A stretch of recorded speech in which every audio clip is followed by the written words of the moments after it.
All right, what's up, everybody? It's Zane Donani, your host, doing the Tight 10 once again. Let's get into it.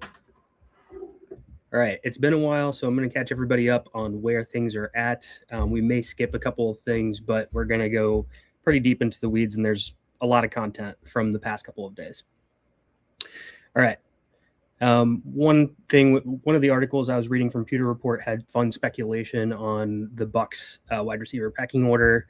Basically, was saying that Chris Godwin has the name recognition, but that Emeka Egbuka and Jalen McMillan could pass him as the top option in the passing game.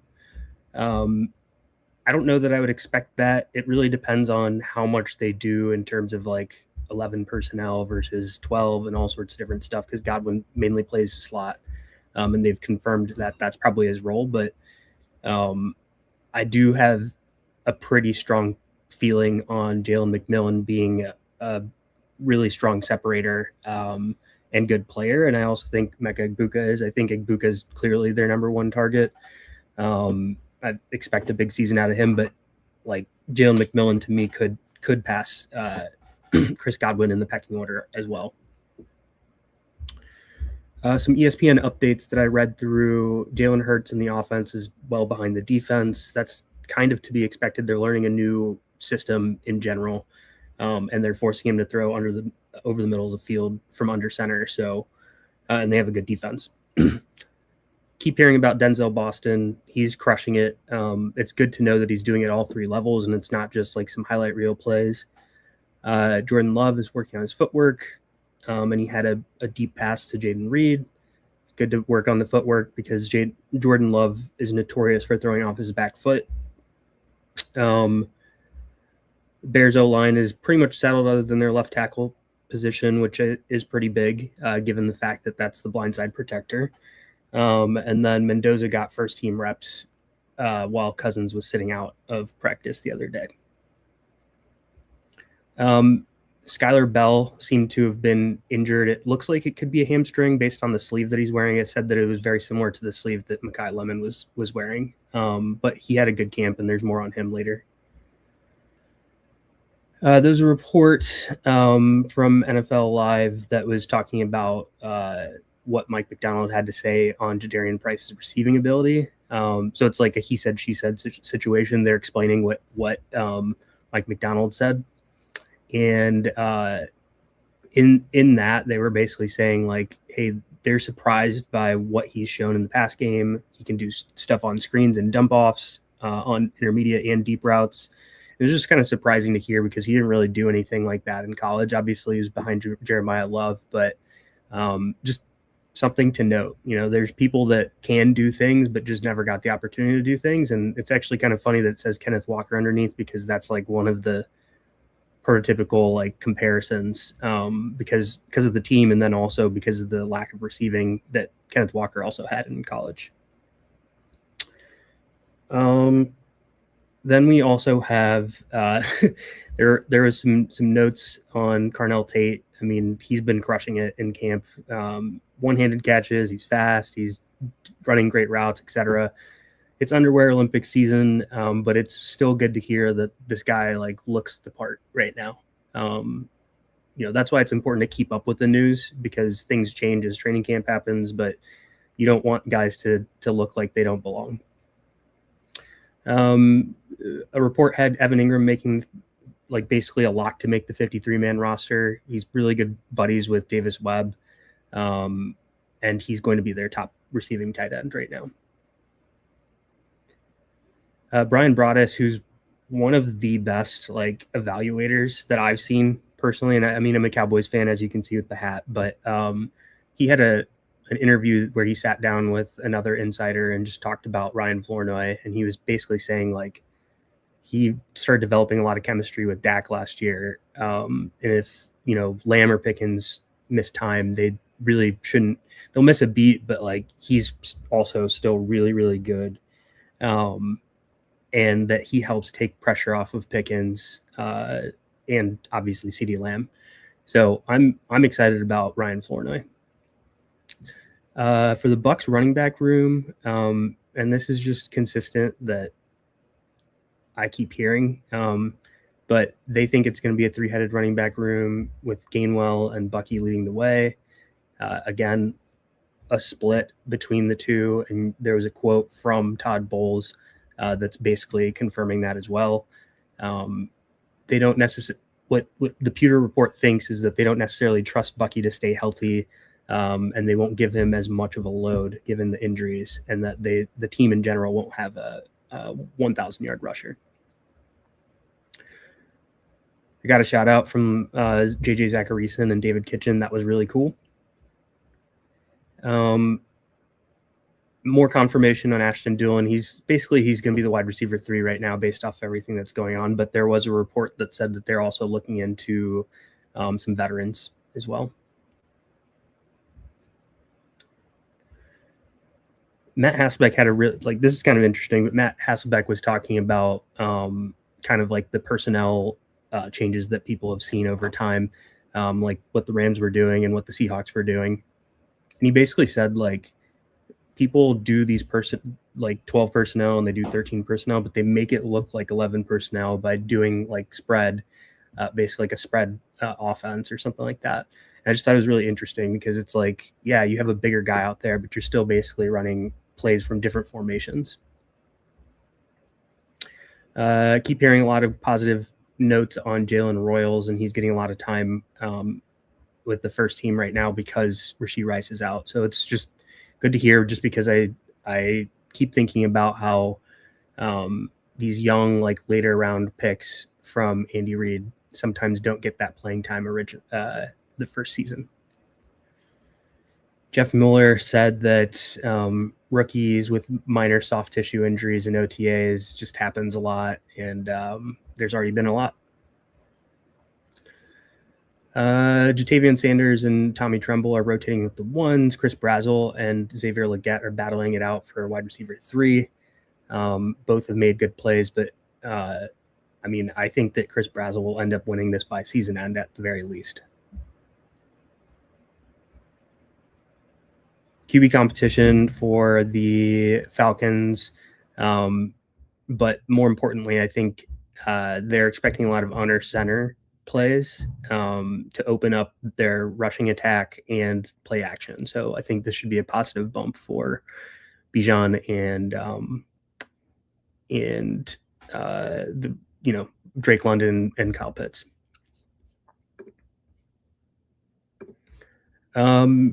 Then we had some notes on Mike Evans. Basically, everyone's just talking about him like he's just a beast, and that he's out there like doing all sorts of new things that they've never seen. He's just a hard worker in general, and it's good to hear that he's like out there pushing himself, and that he's not like over the hill just yet. Especially with the hamstring injuries and everything, I think it's really important that he kind of works hard to stay healthy and does all of that. But yeah, I think it's just a positive note in general. Again, on Jalen Royals, keep hearing the same stuff from multiple beat writers, but he had a couple of red zone touchdowns, caught one in traffic from Mahomes. This is interesting. So the Chargers are looking to be more aggressive. There's another thing on the Chargers too, but they're looking to be playing with aggressiveness and speed, and they're shifting their offense to an outside zone running scheme, which is to be expected with Mike McDaniel. And they want to get the ball out in less than 2.5 seconds. And I think there's a later post that talks about them kind of like leaning into like the yak attack, or Yak Kings is what they called it. I called it yak attack. I think that's important because both Ladd and QJ are both like pretty solid when it comes to yak, and QJ especially was more of a yak king back in college. So it's just kind of interesting in how they might deploy them. Panthers, it seems like you're going to get a tight end rotation between Tommy Tremble and Jatavion Sanders right now. Xavier Worthy should be fine for training camp. Chigo Okonkwo, they've been working on getting tight ends deeper down the field. The route concepts make more sense. They're trying to disguise routes for the Commanders and plays and preset motion a lot with guys lining up all over the formation. Those are all the things that you want to hear from a fantasy perspective. It sounds like they're trying to mix things up a lot more this year and unlock some cheat code with unlock the offense with some cheat codes. Rashee Rice should be ready for training camp, and he's getting out of jail next week, so that should be big. So I'll expect a little bit of an ADP bump if we see some like video footage of him and he's like staying out of trouble. Malachi Fields was a winner at training camp. They don't know how much he's going to play. He was showing a big catch radius. There's a lot of questions with the health of Neighbors and even Darius Slayton coming back off of a core muscle injury. So he could have a role later in the season. I keep seeing Travis Hunter like be with the offense in practice. He's not practicing, but he is out there like observing the receivers a lot every time I watch a video. So it's just kind of notable to me to keep an eye on. I think he's like a wide receiver handcuff, if you will. Bucky Irving practiced for the first time this spring. That's notable because the coaches said that he wouldn't be back till the summer or fall, and now we see him out there sooner than later. Liam Cohen was really impressed with Trevor Lawrence's spring. He said Trevor is trying to challenge himself to take more downfield throws and still did a great job of protecting the football, managing the protections, running the whole operation. Everything that Liam Cohen has basically said about Trevor Lawrence is that he just seems more comfortable out there. And we saw a notable bump in the entire team after the bye, which, you get some time to like learn the system and then you get some adjustments over the bye. I think things are just trending up for the Jaguars. I'm pretty bullish on them. A lot of positivity on Jaden Blue as well. There's a featured article by No C, which is one of the Cowboys insiders. Basically, he's done a 180 in terms of his prep and maturity. Actually, Jaden Blue retweeted this as well. As it stands, it sounds as if he's as hungry to show them as they are to see it, and the table is set for him to potentially have eat hearty in year 2. I think he's going to have a complimentary role in this backfield just in general, based on the way they're talking about it. And he's a really strong pass catcher, so I don't know like what his role would be if Javonte got injured. I think they would probably run some sort of a split with him and either Malik Davis or Phil Maffa, but his role would probably increase in that situation, and he'd probably be a strong fantasy value given his pass catching ability. There's a podcast that one of the Jaguars beat writers, Travis Holmes, had, and he was basically saying like nobody really knows what's going on with Chris Rodriguez and what the actual injury was, but he did have a procedure. We all know that. And then he just kind of speculated on whether like there's been situations like this in the past in NFL history, like Joe Mixon, and it's like, well, what's actually going on? Now it's important to note that Liam Cohen has said that he's going to be ready for training camp, but coaches have said stuff and then things don't happen in the past as well. He sees them likely leaning on Tootin this season. It's a prove it year for Xavier Legette, and Legette is competing with Chris Brazzell, and he can't have another season like last year. I think that's pretty obvious. Jaden Blue retweeted it. That was my post.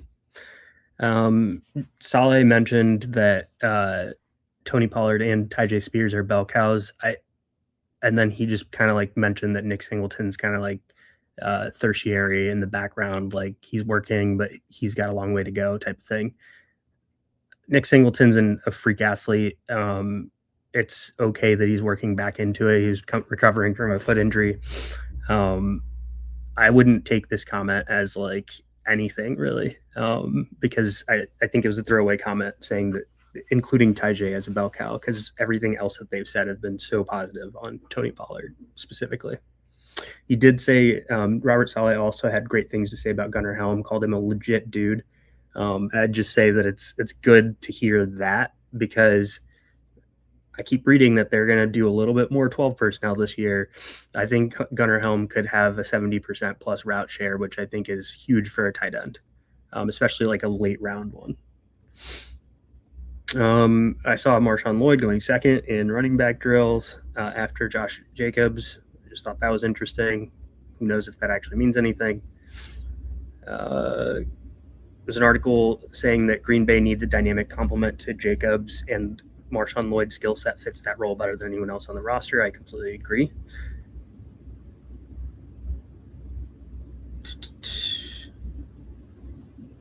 Jacoby Myers was talking highly about Brian Thomas. I mean, you expect that out of teammates in general, but I just thought it was notable that it's just like all of this drumbeat from the entire team that I think is noticing that there's something different for Brian Thomas this year. Ben Johnson run scheme update. So he mentioned that basically he was talking about how there's the coach from the running back coach, Eric Studesville from the Miami Dolphins, who was under Mike McDaniel.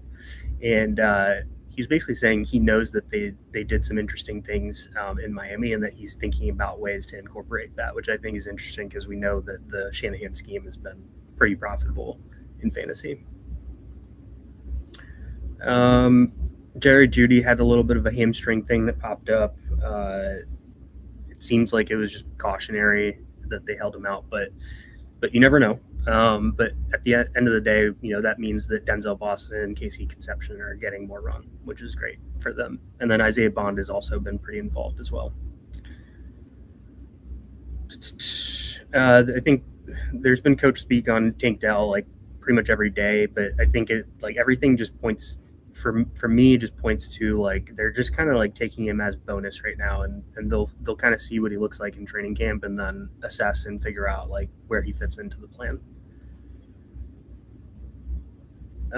Nice notes from Jaguars here. Basically, Trevor Lawrence looks awesome.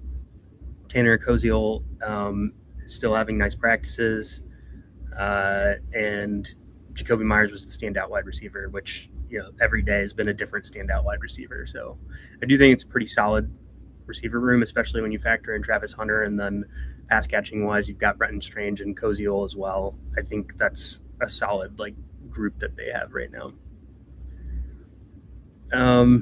There's an article outlining some stuff about the Eagles.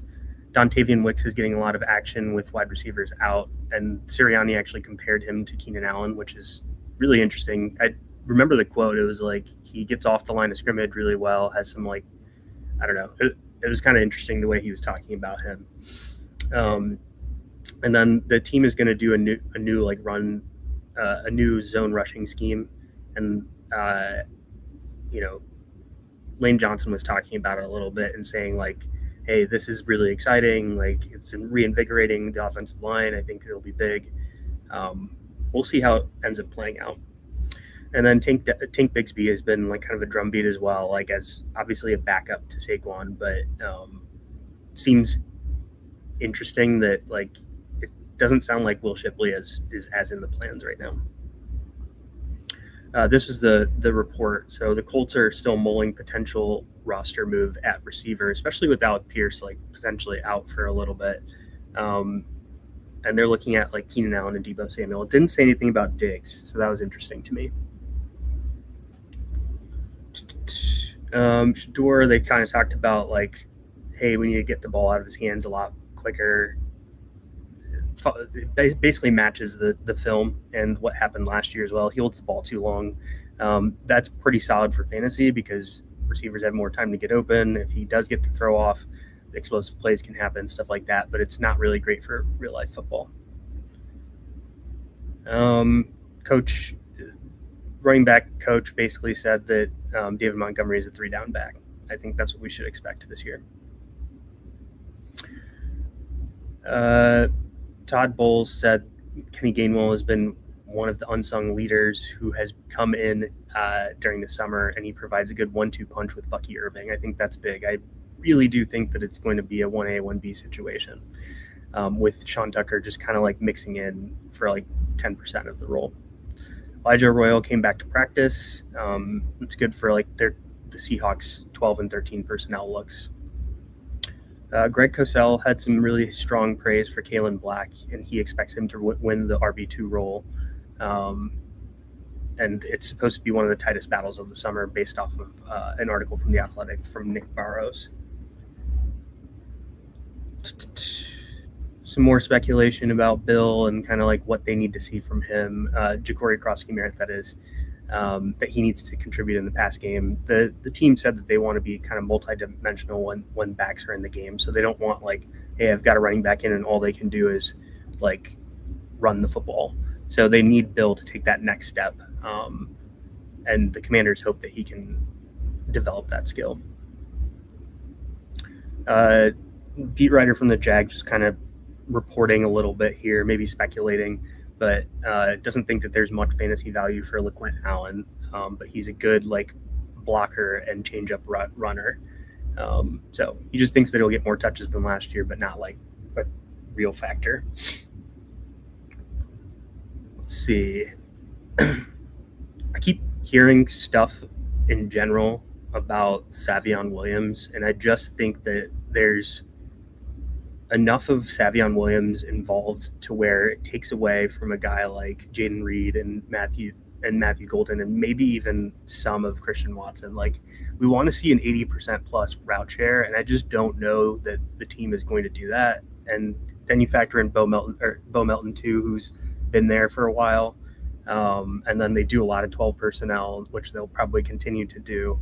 I'm just worried that we're not going to get the 80% plus from these guys, and that like Jaden Reed, I don't think he'll even be over 70% because it seems like he's not even going to be involved in 2 wide receiver sets.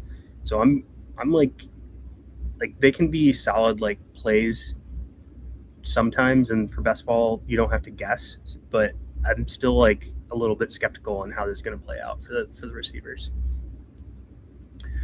It's an article that said Jahan Dotson is the Falcons wide receiver 2 for now. I think that they'll probably rotate through those guys, and maybe Branch will get a try at it eventually. Huge thing on Kaytron Allen. Obviously Bill has been out, Corey Krosky-Merritt, but this article was kind of pointing out that that Kaytron Allen's been turning heads at practice, and he's been benefiting the most from the OTA sessions. And I just think that's notable because that running back room is really up for grabs right now. And there's some more on Jalen Noel. He's just been making plays over and over again, and they're saying that he could be a key player for the Houston offense this year. Basically, Jalen Waddle keeps doing things to impress the team. I think he's going to have a big season. Jalen Coker got a big extension. He's going to be the wide receiver 2 for the Panthers, and I'm a little worried about Tet longer term for the season with his foot soreness. I know other people aren't worried about it, but I mean, I think that that team could not be good. And then you see a guy with foot soreness sitting closer to the end of the season, opens up more opportunities for Jalen Coker. I actually think Jalen Coker's a solid bet at his current cost. Matthew Golden and Christian Watson were the wide receivers to start with the first team offense with a two wide receiver set and not Jalen Reed. So I just think that's interesting. Davis Webb had a lot to say about Jalen Waddle and Bo Nix, but basically he was saying that they're going to play faster this year for the most part. And then for Jalen Waddle, he was just saying that he's really good. He actually compared him to being a multiplier like Stephon Diggs was when he came to Buffalo for Josh Allen.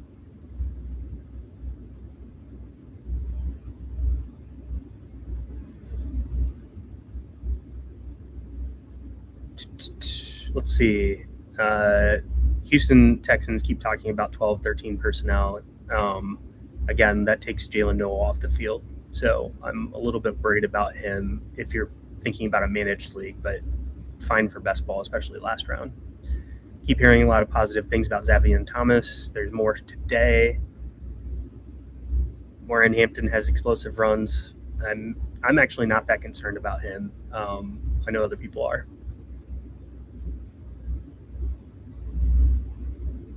I think this is interesting. So the Jets had offensive scheme with passing game coordinator Seth Ryan, which is a Buddy Ryan, Rex Ryan, like that family. Basically saying like he learned from Ben Johnson, and they're throwing in some Detroit wrinkles. And so like I know a lot of people were thinking about Frank Reich and how like his system is, but I think that they might still run more of a Detroit style offense, which I think is, two tight end, a little bit more Mason Taylor, Sadiq, and then it's like a question of if A.D. Mitchell or Omar Cooper are out there. Mike McCarthy had nice things to say about Eli Heidenreich. I think that he's going to make the team. I know that there's been some reports that he won't. I think that they'll probably try to keep him on the roster because he's versatile and can contribute on special teams over a guy like Travis Homer. But Greg Cosell had great things to say about Eli Heidenreich, and then Ross Tucker compared him to CMC. Brazel versus Xavier Legette. We've already talked about this, but that's the hot button topic for the season. This was interesting. So on Casey Conception, basically they were saying like, hey, he looks the part. They're using him as a return specialist. They're using him in motion as the motion guy and as a deep threat. And those aren't necessarily the things I would want to hear. It sounds like they're using him as a slot receiver and then having him run deep. And I would like to hear more like, hey, we're going to get him involved in the screen game and other fun things like that. So there's an article about the Cowboys, Jaden Blue and Ryan Flournoy, basically saying that Jaden Blue is the biggest winner of OTAs and that Flournoy is potentially the wide receiver 2 for 2027, which just speaks volumes about how good Ryan Flournoy looks. The team has basically said that they're not expecting any sort of like limitation on Bo Nix being limited in terms of mobility this year. Good to note that he should run. Sounds like Jaden Higgins is the clear wide receiver 2 and Noel is the clear wide receiver 3. They're both working with the first team offense, and Jalen Noel had a really nice camp. Again, Tank Dell is going to factor into there, but we just don't know what to expect yet. Xavier Worthy was the Chiefs camp MVP. He was in a non-contact jersey, and I said underwear Olympics. Again, there's not like much going on out there. But this was interesting to me is that like he basically said that they changed his role last year once he got hurt because he was supposed to do more middle of the field stuff. But like he was limited physically and they just kind of like scratched that after week 1 because of the injury that he had. The Chargers offense, they're calling it the Yak Kings. But this is kind of what I was alluding to earlier, but basically they're focusing on a Yak heavy offense. Ladd has led the team in Yak for the past 2 years, but QJ was a heavy Yak guy in college. They're saying there's a large role for him, and they like using Trey Harris as the motion wide receiver, and there's a prominent role for him too. Who knows? But I think both Ladd and QJ could be good Yak players. Let's see. Isaiah Likely was a favorite target of Jackson Dart throughout camp. He could be in for a big season, especially with the receiver room that they might start out with. Darius Slayton should be the wide receiver 2 based off of all reports that I've read. And that Mooney looks like a role player.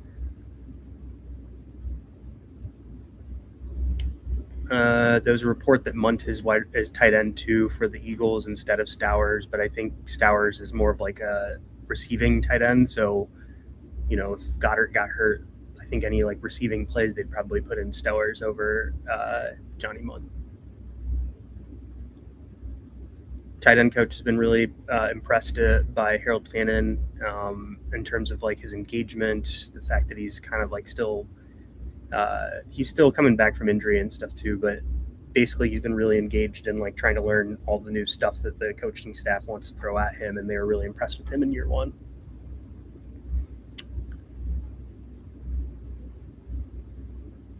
Brian Robinson keeps talking himself up, but basically said that he thinks he's 1B to Bijan's 1A.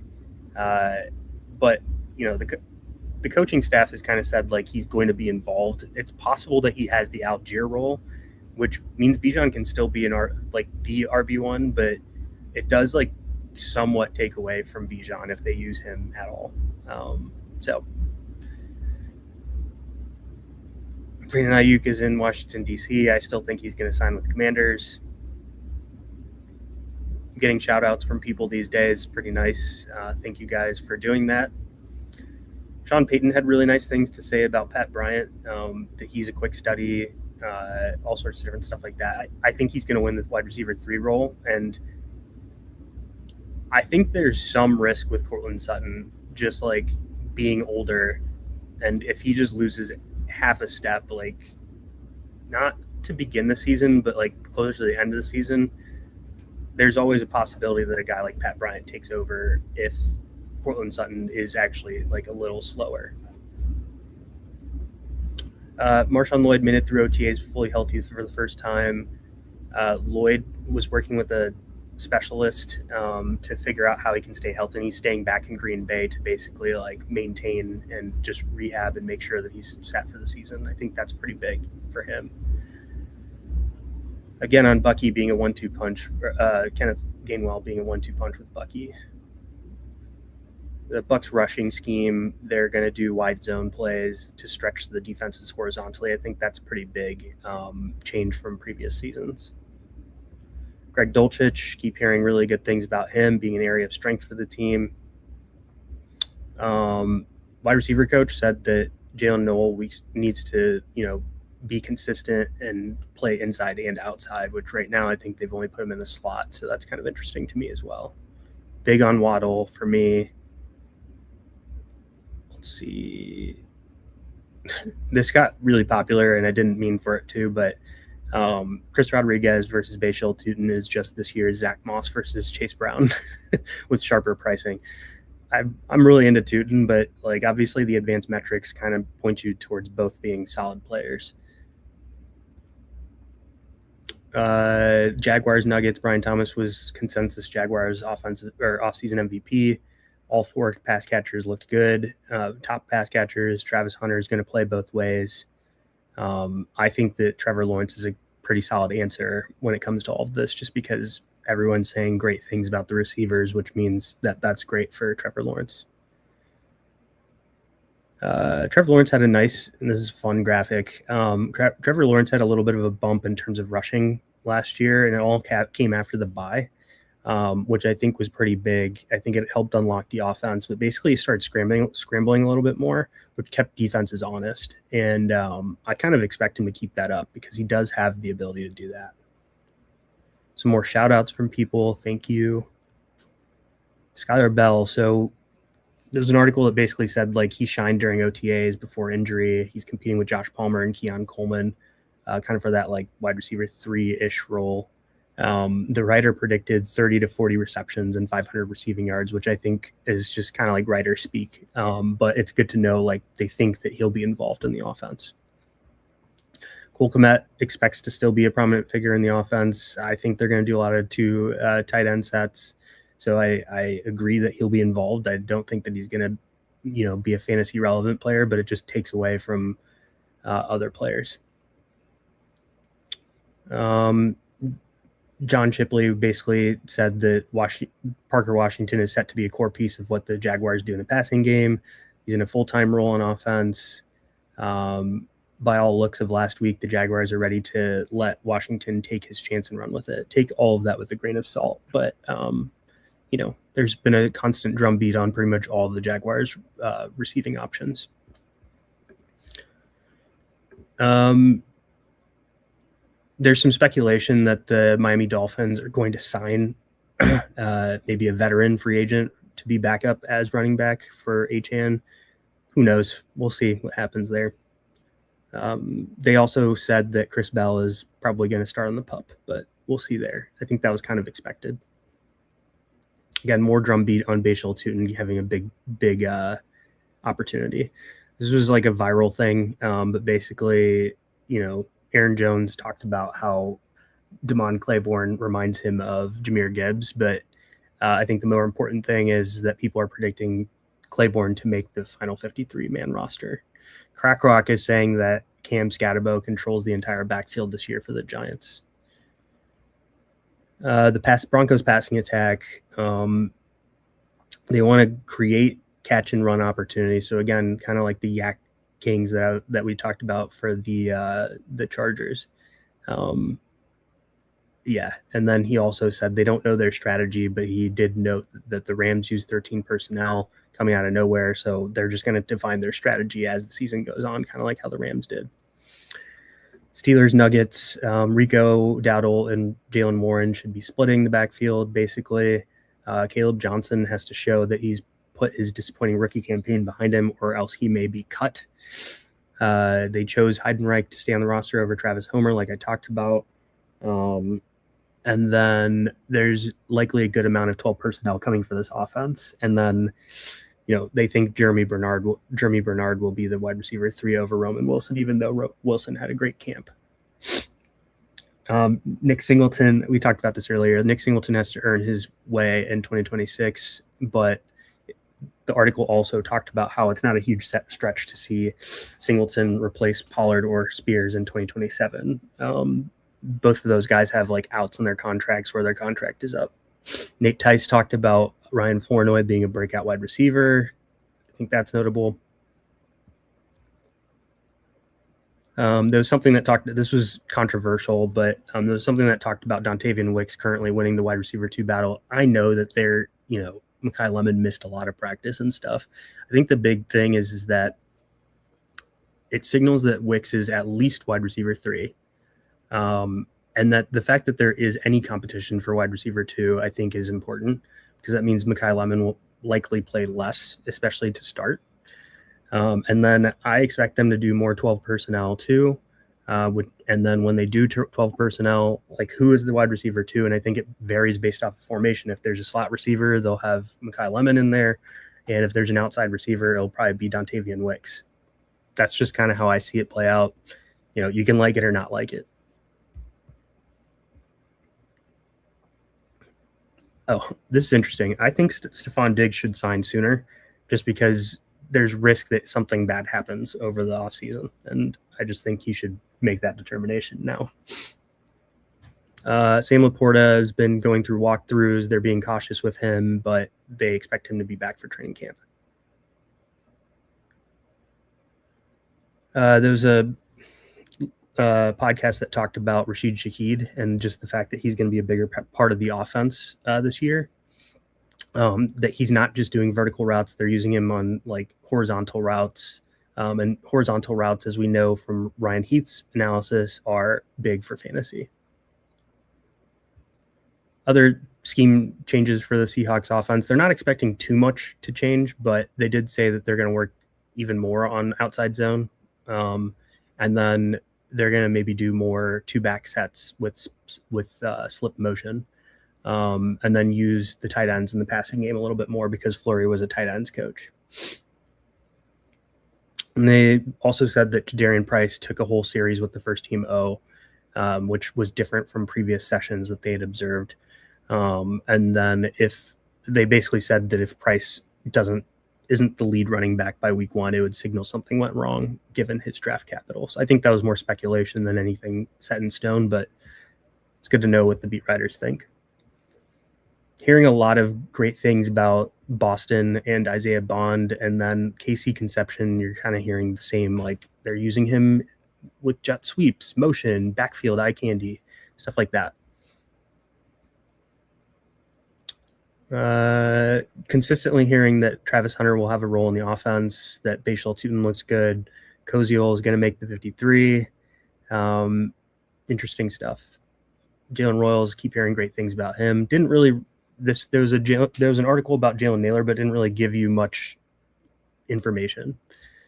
There was some speculation on Greg Dulcich and his role, but basically that he is one of those players who could be in store for a big season with Willis under center. Again, low pass volume offense, but if he stays healthy, there's value at the tight end position, especially late in drafts. Giants, they basically are saying that there's like a top 5 receivers that they're going to keep, and then they might keep a 6th one, and it's just kind of dependent on what happens. There's been strong coach speak, but John McClain, who covers the Texans, was just saying like it didn't look like CJ Stroud has shown any improvement in practices open to the media. Some roster moves. People are projecting the 53-man roster for teams. Notably left Cedric Tillman off the 53-man roster for the Browns and left Taylon Green on instead of Dylan Gabriel. More Zavion Thomas hype. Burden wasn't the only wide receiver to excel in offseason practices. Rookie 3rd-round pick Zavion Thomas regularly displayed blazing speed and natural catching ability. And Caleb Williams was mentioning that he's like, man, this guy's super fast, but he has really good hands for a guy who's fast. Jason LaConforta basically said, like, hey, this Ravens offense, while it sounds awesome, might start out slow to start the year with like new scheme, verbiage, faster pace, all sorts of different stuff. And I just kind of wanted to throw caution. Like, there's so many offenses that are changing this offseason that you could see a situation where all of these offenses like struggle to start the season for a few weeks. And I called it 26 Q1, so the first 4 weeks of the season.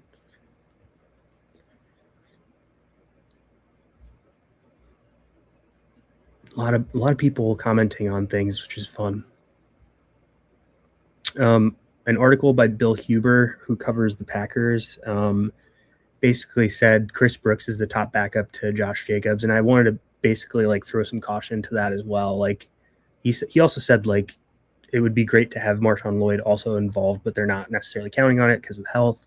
But my read is that Chris Brooks just has his role. He's long down the distance, like pass pro, pass down guy, and that, you know, if Jacobs did get hurt, that Chris Brooks may end up taking that role if Marshawn Lloyd was injured. But if Marshawn Lloyd is there, I would see Marshawn Lloyd taking on like a lot of that role. So.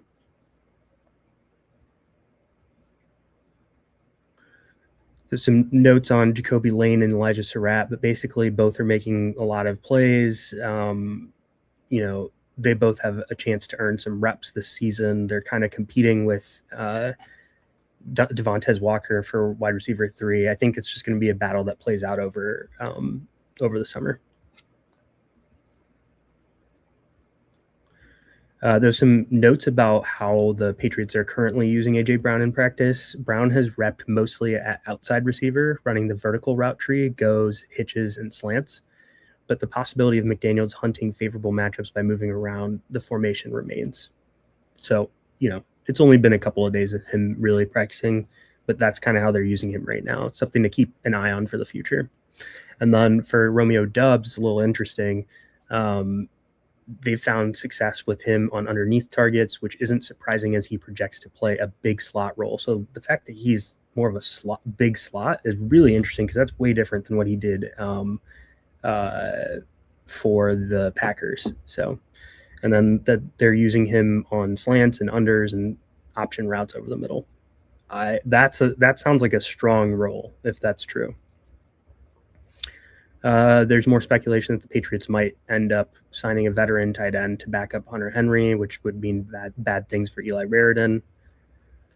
They're keeping Will Campbell at left tackle, and Lomu is at right tackle right now. Had this graphic on Bashal Tutin versus Chris Rodriguez, but basically both of them looked really good in zone and man gap rushing schemes last year. They both were like basically, you know, upper fourth, top 25 percentile in all of these different metrics: zone rushing success, zone yards after contact per attempt, man rushing success, and man gap yards after contact per attempt. And, you know, Chris Rodriguez ended up having better metrics on every single one, but I did say like the predictability, future predictability on the low sample size that these two guys have is basically like just noise. There's no correlation. So it's just interesting. Like they were both really good last year, and we're just going to have to see how it plays out. And my bet is obviously on Bashal Tutin. People are talking about how like Chris Rodriguez has history with Liam Cohen, and I like my counter to that continually is that Bashal Tutin also has a history with Liam Cohen. He was just there last year, and so they basically have had the equivalency of one season. And technically, I'd say that Bashal Tutin's had longer time with Liam Cohen. Devonta Smith, Mekhi Lemon, Dontavian Wicks, and Hollywood Brown are roster locks for the Eagles, and then people are thinking that Johnny Wilson will be wide receiver 5, but they're not 100% sure on that. Torrey Horton is back into the fold. They're going to bring him back slowly, but they're thinking that he'll be back early in training camp. Tank Dell said that he's going to be ready for training camp. Again, I just think he's a bonus to the team right now. I'm not 100% sure what his role will be. Nobody really is. They don't know what to expect. They haven't seen him in pads. He hasn't done everything out there yet, but I think that it's important to note that he's out there and that we're going to see what kind of role he ends up with. All right, guys, that's all I have time for.